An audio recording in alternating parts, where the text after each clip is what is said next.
이 성령의 힘으로 우리가 아빠, 아버지 하고 외치네. 할렐루야.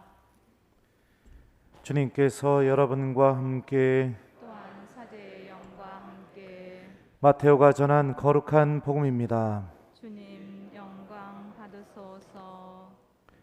그때 예수님께서 제자들에게 말씀하셨다. 너희는 기도할 때 다른 민족 사람들처럼 빈말을 되풀이하지 마라.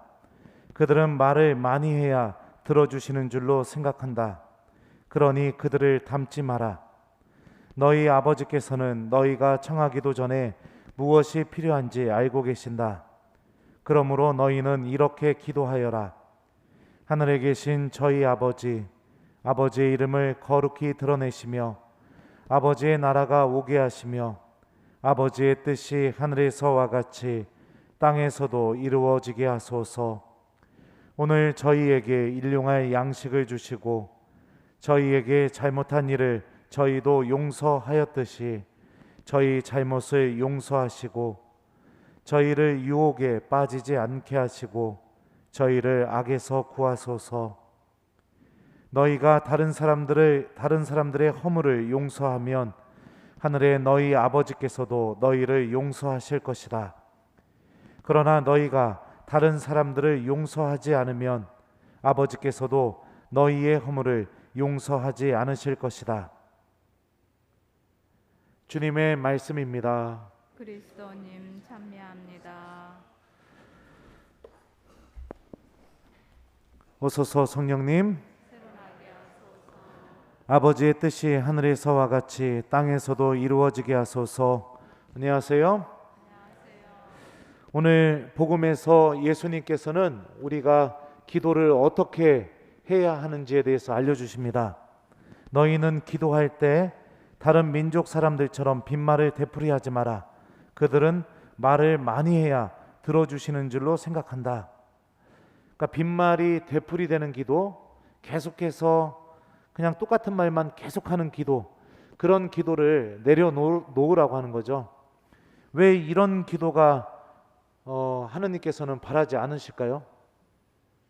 우리 보통 이런 기도 많이 하지 않나요? 주님, 제 아이 꼭 좀 대학에 가게 해주십시오. 주님, 제 아이 꼭 좀 대학에 가게 해주십시오. 주님, 제 아이 꼭 좀 대학에 가게 해주십시오. 안 해요? 이런 기도 안 했었어요? 네. 대화할 때 있잖아요. 자기 말만 계속 얘기하면 그 사람하고 대화를 할 수 있습니까? 없습니까? 그래도 할 수 있어요? 보통은 할 수가 없습니다. 그죠? 자기 말만 계속하고 있으니까. 빈말을 되풀이하는 기도라는 것은 뭐냐면은 내가 하고 싶은 말만 계속해서 일방적으로 막 이야기하는 그런 기도와 같다고 보시면 좋습니다. 일방적으로 한쪽이 계속해서 자기 말만 이야기하면 대화할 수 없듯이 우리들의 기도 또한 내가 하고 싶은 말만 계속해서 되풀이하면서 기도한다면 그 기도 안에 하느님이 함께 할 수가 없기 때문에 그렇습니다. 기도에서 정말로 중요한 것은 무엇이냐면 내가 기도 시간을 통해서 주님께서 나와 함께 계시다는 사실이 우리들에게 느껴지게 되는 것. 여기서부터 하느님께서 기도를 통해서 주시는 모든 은총이 시작이 됩니다. 예전에 굉장히 무서운 영화를 한번 본 적이 있었습니다. 어떤 사람이 막이 들려가지고 벽으로 막 타고 올라가서 목이 이렇게 돌아가기도 하고 그거를 어린 나이 때 이렇게 본 적이 있었어요. 그걸 보고 나서 너무 무서웠는데 더 무서운 게 무엇이냐? 밤에 화장실을 가는 게 더 무서웠던 겁니다. 왜냐하면 제가 어렸을 때 살았던 저희 집에는 화장실이 없었어요. 그 마을에 그 동네 사람들이 공중 화장실 하나 만들어 놓고 여러 집이 그 화장실을 같이 썼었습니다. 그러니까 밤에 그것도 화장실에 가야 하는데 계속해서 걸어가는 그 발걸음은 뭡니까? 그 마귀가 계속 생각이 나고, 귀신이 계속 생각이 나고. 그래서 화장실에서 막 들어갈까 말까 어린 나이에 막 망설이다가 확 들어가고 나서 곧바로 성호경 긋고선 주님의 기도 바치고 그랬던 기억이 납니다. 그렇게 기도하게 되면 엄청 무섭지만 그래도 그 무서움이 조금 덜해지는 느낌이 있었어요. 왜냐하면 내가 기도하면 하느님이 나와 함께 계시다는 거, 그리고 하느님이 나를 지켜주신다는 그런 믿음이 그 어린 나이에도 이렇게 솟아났기 때문에 그렇습니다. 그러니까 기도는요, 정말로 중요한 게 뭐냐면은 하느님께서 내 안에 함께 계실 수 있게 해드리는 거, 이게 하느님께서 우리에게 정말로 바라시는 기도죠. 하느님께서 내 안에 있을 수 있게, 또 나에게 은총을 주실 수 있게 해주는 기도를 알려주시면서 어떤 기도를 알려주셨냐면 바로 주님의 기도를 알려주셨습니다. 여러분들 오늘 복음을 잘 읽어보신 분들은 알겠지만 주님의 기도에서 예수님께서 정말로 강조하고 싶었던 내용이 어떤 내용일까요? 어떤 것을 우리에게 강조하고 싶었을까요? 복음을 다 안 읽어보셨군요. 오늘 복음을 보면 주님의 기도를 여러분들 알려주시면서 마지막에 예수님께서 이런 말씀을 덧붙이십니다. 너희가 다른 사람들의 허물을 용서하면 하늘의 너희 아버지께서도 너희를 용서하실 것이다. 그러나 너희가 다른 사람들을 용서하지 않으면 아버지께서도 너희의 허물을 용서하지 않으실 것이다. 이 내용이 주님의 기도 안에서 어떤 내용에 포함되어 있죠? 저희에게 잘못한 일을 저희가 용서하였듯이 저희 잘못을 용서하시고, 이 기도말 안에 포함된 내용입니다. 그러니까 주님의 기도가 시작된 내용부터 시작해서 복음 마지막까지 우리가 천천히 읽어보면 예수님께서 주님의 기도를 통해서 정말로 강조하고 싶었던 메시지가 무엇이냐면 바로 용서입니다. 특히 주님의 기도는요, 하느님의 뜻이 땅에서도 이루어지기를 바라면서 우리가 바치는 기도입니다. 그러면 왜 용서를 강조하셨는가? 하느님의 뜻이 우리들을 모든 죄와 악으로부터 용서해 주시고 우리를 살리시기 위한 것이 바로 하느님의 뜻이기 때문에 그렇습니다. 오늘 제1독서를 보죠. 1독서를 보면은 집회서의 저자는 하느님께서 엘리야와 엘리사를 통해서 엄청난 일을 하셨다는 사실을 쭉 고백을 합니다. 그러면서 그 내용 중간에 이런 말씀이 있습니다. 잠깐만요, 내가 찾아야 돼. 예. 우리도 반드시 살아날 것입니다. 이런 표현이 있어요. 그러니까 하느님께서 엘리야와 엘리사를 통해서 하신 그 모든 일의 지향점이 무엇이냐면 우리 모두를 살리시기 위한 것이 바로 하느님의 뜻이라는 것을 알 수 있죠. 그리고 우리를 정말로 살리시기 위한 하느님의 뜻은 무엇으로부터 생명을 주는 것인가? 바로 성경 전체가 고백하는 것처럼 죄로부터 우리가 생명을 얻는 삶으로 넘어가는 것, 이것이 하느님 아버지의 그 아주 명확한 뜻입니다. 그렇기 때문에 예수님께서도 십자가에 못 박혀서 돌아가시면서 뭐라고 말씀하셨죠? 아버지, 저들을 용서해 주십시오. 저들은 자기들이 무슨 죄를 저지르는지 모르고 있습니다. 이렇게 얘기하시면서 마지막 그 순간까지 예수님도 용서를 청하는 삶을 청하는 기도를 바치시는 모습을 볼 수가 있습니다. 그러니까 주님의 기도를 바치면서 특히 이 기도가 하느님께서 나와 함께 계시는 기도라고 예수님께서 알려주셨잖아요. 그 기도의 열매가 맺어지려면 나도 하느님께서 열렬히 바라시는 그 용서의 삶을 실천하는 사람이 되는 것, 이게 바로 주님의 기도 안에 담겨져 있는 하느님 아버지의 뜻이라고 볼 수 있는 겁니다.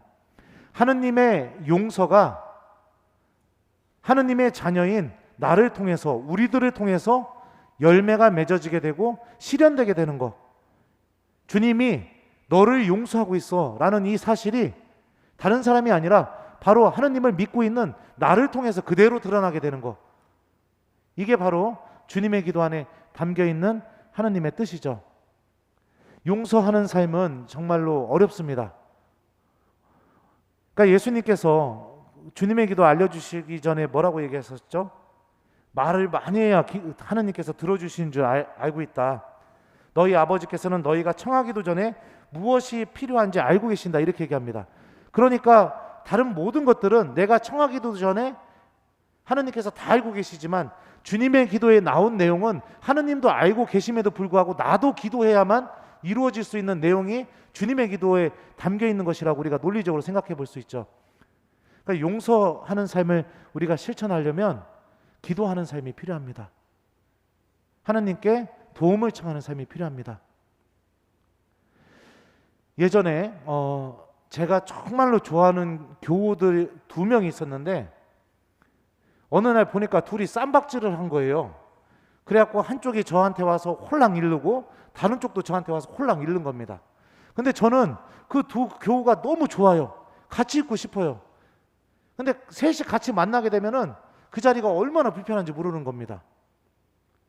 이 교우하고도 개인적으로 만나도 좋고 이 교우랑 개인적으로 만나도 좋은데 셋이 이렇게 만나게 되면은 둘이 말도 안 하고 막 저한테만 그냥 술잔 주면서 신부님 막 저하고만 얘기하고 이러니까 그 자리가 얼마나 불편하겠습니까? 하느님도 마찬가지입니다. 나도 엄청 사랑하시고 저 사람도 엄청 사랑하셔요. 당신 나라 안에서 같이 만나고 싶어 하셔요, 하느님이. 근데 내가 그 사람을 용서하지 못하거나 그 사람을 미워하는 채로 하느님 나라에 가게 된다면 하느님과 나와 그 사람이 함께 있는 게 정말로 기쁨이거나 행복이 될 수가 없겠죠. 그죠? 하느님의 이 열망을 우리가 채워드리는 그분의 자녀가 되었으면 좋겠습니다. 주님께서도 도와주실 겁니다. 하느님의 뜻을요, 우리가 실천하기 전에는 우리 마음 안에서 요동이 칩니다. 그리고 막 하지 않았으면 좋겠는 그런 유혹들이 막 다가와요. 하지만 그걸 이겨내고 하느님의 뜻을 실천하게 되면 몇백 배의 은총이 나에게 주어지게 됩니다. 저는 그걸 제 삶을 통해서 많이 체험을 했어요.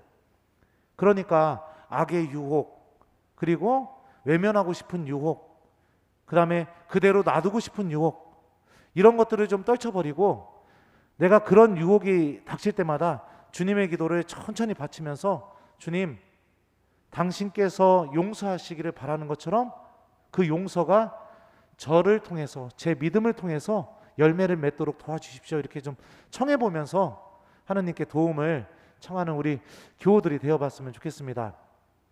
숙제 드릴게요. 오늘 숙제는요, 주님의 기도 한번 천천히 바치기, 주무시기 전에 그 기도 바치시면서 좀 관계가 어려운 사람들 있잖아요. 그죠? 가깝게 있는데 배우자하고도 어려울 수도 있고 자녀들하고도 어려울 수도 있고 아니면은 매일 만나는 그 자매하고도 좀 어려울 수도 있고 그리고 아직까지 나하고는 어렵진 않죠? 한 2, 3년 지나면 어려우실 거예요. 네. 하여튼 네, 좀 어려운 사람들 좀 기억하면서 주님의 기도 좀 천천히 한번 바쳐봤으면 좋겠어요. 그리고 예수님, 저도 이 주님의 기도 안에 담겨져 있는 하느님의 뜻을 실천할 수 있는 당신 자녀가 될 수 있도록 저를 축복해 주시고 좀 도와주십시오. 이렇게 청하면서 주님의 기도 한번 천천히 바치기, 이거를 숙제로 드리도록 하겠습니다. 여러분들 힘들지만 한번 하면은 하나님이 엄청난 은총 주실 겁니다. 우리 이거 믿고 살아가는 사람들입니다.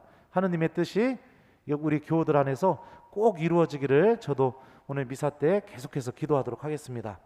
아버지의 뜻이 하늘에서와 같이 땅에서도 이루어지게 하소서. 아멘.